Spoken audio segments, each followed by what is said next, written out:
감사합니다. 오늘 시편 40편 1절에서 11절 말씀, 역경을 이기는 믿음에 대해서 우리 함께 말씀 나누도록 하겠습니다. 성공한 사람들은 역경을 이겨내는 그러한 비결이 있다고 합니다. 그래서 그 비결을 자기가 사랑하는 사람들 또 자녀들에게 이 비결을 가르쳐 주었다고 하는데, 이 비결이 무엇일지 우리 함께 생각해 보시기 바랍니다. 그 전에 실화가 하나 있는데 실제 이야기를 하나 들려드립니다.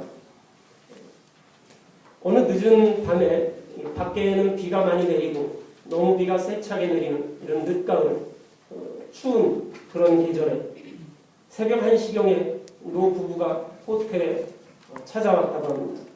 예약은 안 했는데 빈 방이 있으면 달라고 노 신사가 정중하게 물어보니까 호텔 직원이 굉장히 난처해하면서 모든 방이 다 찼기 때문에 방이 없다고 하면서 잠깐 기다려달라고 그렇게 말합니다. 그리고 인근에 있는 다른 호텔들에 전화를 걸어서 빈 방이 있는지 알아봤지만 어디에도 빈 방이 없었습니다. 그러니까 이 호텔 직원이 그 노신사에게 굉장히 그 난처한 그러한 표정을 지으면서 정말로 죄송한데 우리 호텔에도 또 주변에 있는 호텔에도 모두 가득 차 있어서 빈 방이 없는 상태입니다. 그리고 또 지금은 새벽 1시 너무 늦은 시간이고 밖에는 비도 오고 추운데 다른 곳으로 가시라고 할 수도 없고 정말 죄송합니다. 그런데 굉장히 좀 죄송한 말씀이긴 하지만 누추하지만 제 방에서 오늘 주무시고 가시면 안 되겠습니까? 이렇게 노신사에게 물었습니다. 그리고 이제 밤이 지나고 아침이 되어서 이 노신사가 그 호텔 직원을 찾아서 그렇게 이야기했습니다. 나는 미국에서 가장 큰 호텔 체인점의 대표가 될 사람을 오늘 보았습니다. 이렇게 말하면서 훗날 내가 연락할 때 내치지 말아 주십시오. 이렇게 이야기했습니다. 그리고 2년이라는 시간이 지나서 그런 일이 다 모두의 기억 속에 사라졌을 때 이 호텔 직원이 우편물을 받게 됩니다.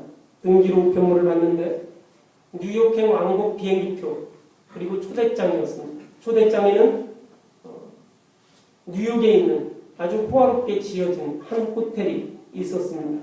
그리고 거기에 써있기를 이 호텔이 당신을 위해서 지어졌는데 이 호텔의 사장을 당신이 맡아주시기 바랍니다. 그런 문구가 있었습니다. 그것을 보낸 사람은 2년 전에 그 노신사였고 이 직원은 이 조지 볼트라는 그러한 사람이었습니다. 훗날 이 조지 볼트는 최고급 호텔 체인의 월도프 아스토리아의 사장이 되어서 이 호텔 업계에 굉장히 큰 그 이름을 남기게 됩니다.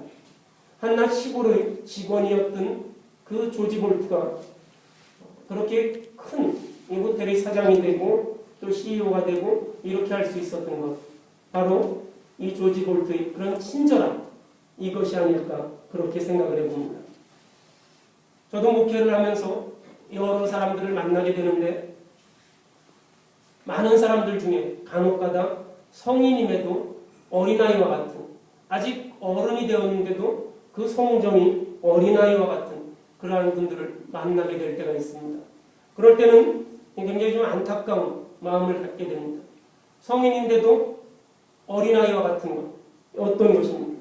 기분이 나쁘면 기분이 나쁜 티를 그대로 다른 사람에게 발산하는 것, 기분이 좋으면 기분이 좋은 티를 그대로 발산하는 것, 이런 성정은 굉장히 그 염려스러운 그런 성정이 아닐 수 없습니다.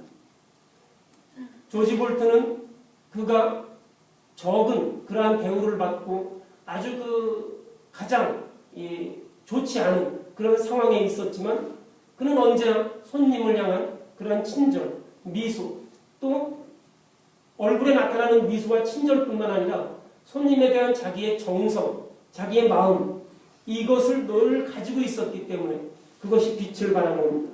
만약에 이 사람이 내가 오는 손님이 굉장히 그 어떤 기업의 회장이라든지 어떤 기업의 훌륭한 사람이라든지 뭐 이런 사람이기 때문에 내가 호텔에 있으면서 그 사람에게 잘해줘야지 그래서 내가 출세해야 되겠다.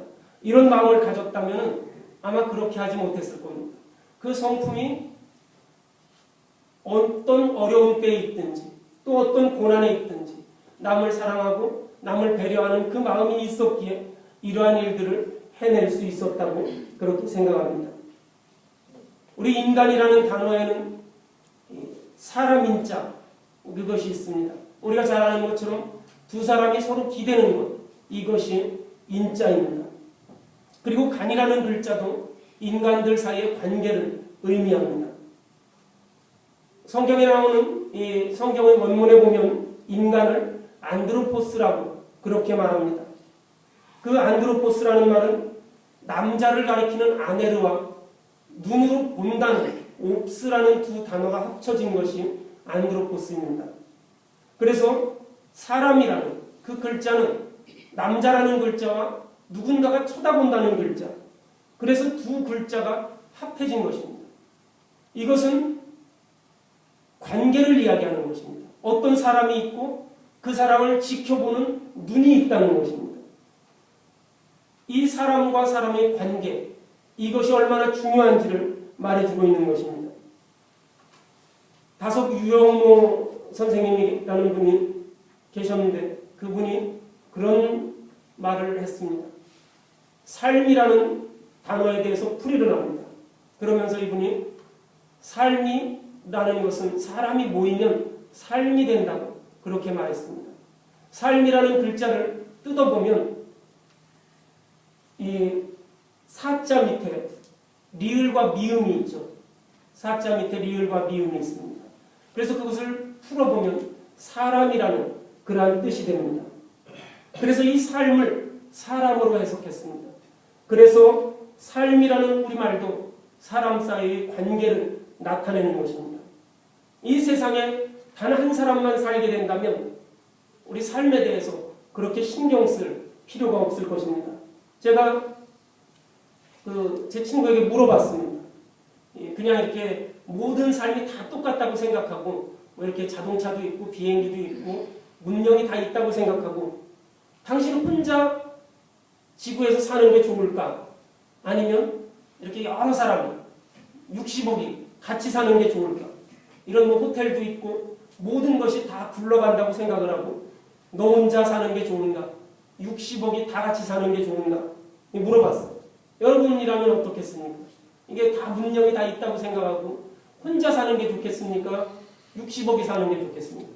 이 친구가 당연히 60억이 사는 게 좋지 그렇게 이야기를 하더니 조금 있다가 혼자 사는 것도 괜찮을 것 같은데 그러면 이거 다 내 거가 되는 거 아닙니까? 이게 다? 근데 또 혼자 살자고 또 생각을 하니까 또 이게 또 너무 좀 이게 다 내 거면 뭐합니까?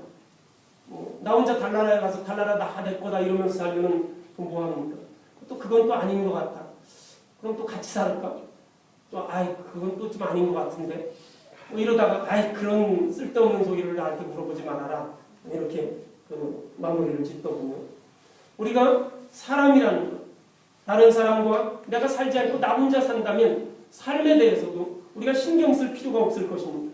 또 문제도 생겨나지 않을 것입니다. 역경이나 고난이라는 것도 우리가 쉽게 이겨낼 수 있을 것입니다. 나 혼자 산다면 우리가 생기는 역경이라는 것, 의식주에 관계되는 그런 것 외에는 별로 그렇게 역경도 없을 것입니다. 인간의 삶이라는 것은 인간 사이 관계에서 일어나는 모든 것, 이것이 삶입니다. 인간관계를 잘 이어가면 우리가 삶에서도 승리할 수 있게 됩니다. 인간관계를 잘 이어가지 못하면 또 삶이 어려워지고 팍팍해질 수밖에 없습니다. 유대인의 속담에 그래서 이런 말이 있습니다. 유대인들이 삶이라는 것, 이 삶을 잘 이어가는 것은 똑똑한 것보다는 친절한 것이 낫다. 이렇게 이야기하면서 유대인의 격언에서는 친절함을 삶을 이어가는 가장 중요한 요소로 꼽고 있습니다. 그것은 바로 무엇을 말합니까? 사람과 사람과의 관계를 가장 우선시 두는 그러한 것을 말하고 있습니다. 그래서 우리가 매일 긍정적인 마음을 가지고 또 항상 또 웃으려고 노력하면서 내 자신과 타인에게 항상 친절한 그러한 마음을 갖게 된다면 우리의 인생도 역시 성공할 수 있을 것입니다. 그래서 우리 교우들 간에도 늘 만나면 밝게 웃으면서 또 먼저 인사하시기 바랍니다. 밝은 인사와 밝은 마음, 이것이 우리의 삶을 잘 이끌어갈 것이고 또 소망을 이루어가는 지름길이 될 것입니다. 우리 신앙도 마찬가지입니다. 우리 신앙도 하나님을 향한 밝은 마음, 하나님과의 좋은 관계, 이것이 우리를 소망의 빛으로 인도하게 될 것입니다. 오늘 말씀 시편 40편 1절 2절에 보면 내가 여호와를 기다리고 기다렸더니 귀를 기울이사 나의 부르짖음을 들으셨다, 이렇게 말씀하십니다. 나를 기가 막힐 웅덩이와 수렁에서 끌어올리시니, 내가 정말 기가 막힌 그런 웅덩이와 수렁에 빠져있는 그 상태인데 누가 나를 끌어올리셨습니까? 내 발을 반석 위에 두사 내 걸음을 견고하게 하셨다. 내가 인생의 길을 걸어갈 때 우리가 어떤 수렁에 빠지거나 어떤 늪에 빠질 때 우리가 거기서 헤어나올 수가 없습니다. 그것을 밟으면 또 들어가고 밟으면 또 들어가기 때문에 우리가 헤어나올 수 없고 그 수렁에 빠져서 허우적거리다가 죽어버리는 그런 인생들이 얼마나 많이 있습니까? 그런데 시편 기자는 내가 여호와 하나님을 기다리고 기다렸더니 하나님께서 나에게 귀를 기울이시고 나의 부르짖음을 들으셨다고 그렇게 고백합니다. 하나님과 나와의 관계에 대해서 고백하고 있습니다. 그리고 내가 기가 막힌 웅덩이와 수렁에서 빠져 있을 때 하나님께서 나를 끌어올리셨다고 그렇게 말합니다.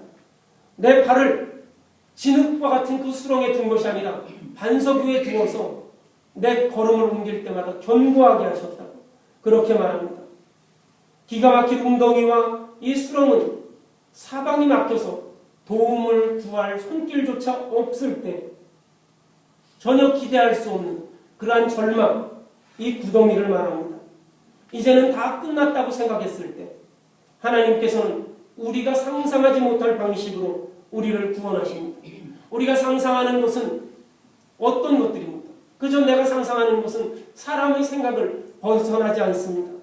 그런데 우리가 어떤 긍정적인 생각들이, 친절한 미소들이, 또 하나님을 향한 그러한 신앙들이, 우리의 애타는 기도들이 우리를 하나님께서 사망의 음침한 골짜기에서 건져내 주신다는 것입니다. 이 말씀이 우리의 고백이 되어서 우리가 어떤 어려움과 역경 속에서도 우리가 결코 좌절하지 않고 하나님을 바라보고 하나님 앞에 간구함으로써 우리가 구원의 능력을 우리가 체험할 수 있어야 할 것입니다. 창세기 37장에 보면 우리가 잘 아는 요셉이라는 한 사람의 이야기가 나오고 있죠. 요셉은 형들에게 미움을 받아서 죽음의 구덩이에 던져졌습니다. 미움을 받아서 그는 죽을 수밖에 없었는데 죽음보다 더 못한 노예로 팔려가게 되었습니다. 간신히 목숨은 구했지만 노예로 팔려갔습니다. 그런데 이 요셉은 그 자기의 처지에서 절망하지 않았습니다. 자기의 처지에서 좌절하지 않았습니다. 나와 함께 하시는 하나님을 믿고 의지하고 어떤 형편에서도 하나님 앞에 감사할 수 있었습니다. 하나님을 믿고 의지한다는 것이 어떤 뜻입니까? 내가 지금은 노예로 팔려왔는데 하나님께서, 위대한 하나님께서 나를 이 노예 생활에서 구해주셔서 나로 하여금 잘 먹고 잘 사는 그러한 삶을 살게 해주실 것이다. 이러한 것이 요셉이 가지고 있는 하나님에 대한 믿음이 아닙니다. 요셉이 가지고 있었던 하나님에 대한 믿음, 언제나 어느 때나 하나님께서 나와 함께 하심을 감사할 수 있는 것, 그리고 나에게 맡겨진 일에 최선을 다하는 것, 또 가장 중요한 것은 무엇입니까? 하나님이 나를 보고 계신다는 겁니다. 하나님이 나를 지켜보고 계신다. 그래서 요셉은 노예로 팔려갔을 때나 감옥에 있을 때나 하나님이 나를 지켜보신다. 하나님이 나와 함께 하신다. 이 마음을 가지고 그는 살았습니다. 그렇게 사니까 언제 어디서나 정직하고 바르고 친절하고 그렇게 사니까 요셉은 노예가 된 지 17년 만에 애국의 총리가 되었고 또 애국의 총리가 되어서